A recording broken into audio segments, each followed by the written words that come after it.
I didn't realize why at first, but later it hit me that I'm only disregarding his request because of how I was raised and how I saw him work while I was growing up. My brother, sister, and I were taught to throw out school assignments we didn't particularly like. That's not to say we didn't do them, we handed them in, but we always reinvented our assignments in our image, putting as much personality as possible into book reports and history papers that were intended to be dry. My dad didn't teach this to us explicitly, but by example.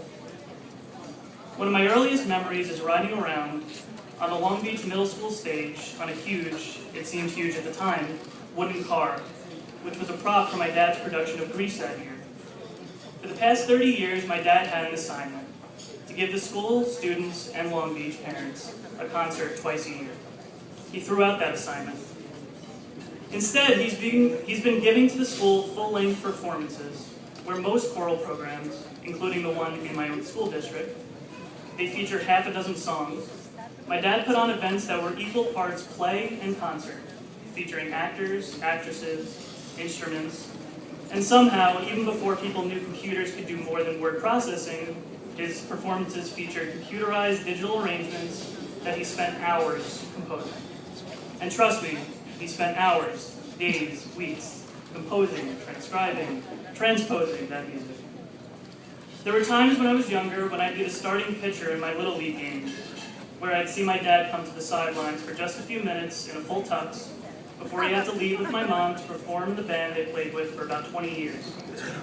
But I understood, and I was as proud of him as he was seeing me on the mound. He's a hard worker, a dedicated dad, and he loves what he does. Last week, I found myself grabbing my headphones before leaving my apartment to walk half a block to a Dunkin' Donuts. Later, I wondered aloud to my mom what was wrong with me because I can't move without headphones. She answers that, maybe it was because she and my dad would put headphones on her belly while I was in there, or because for those 9 months, I couldn't suck my thumb without hearing their muffled, innumerable band practices and performances. That's your legacy at home. My siblings are the same way. We were always encouraged to choose our own paths. It's no accident that I majored in creative writing, my brother in art, and my sister in fashion design. Your legacy at work will last just as long. People here may have heard of Mike Portnoy, the Long Beach-born drummer for Dream Theater, who is widely considered to be one of the best, if not the best, living drummers.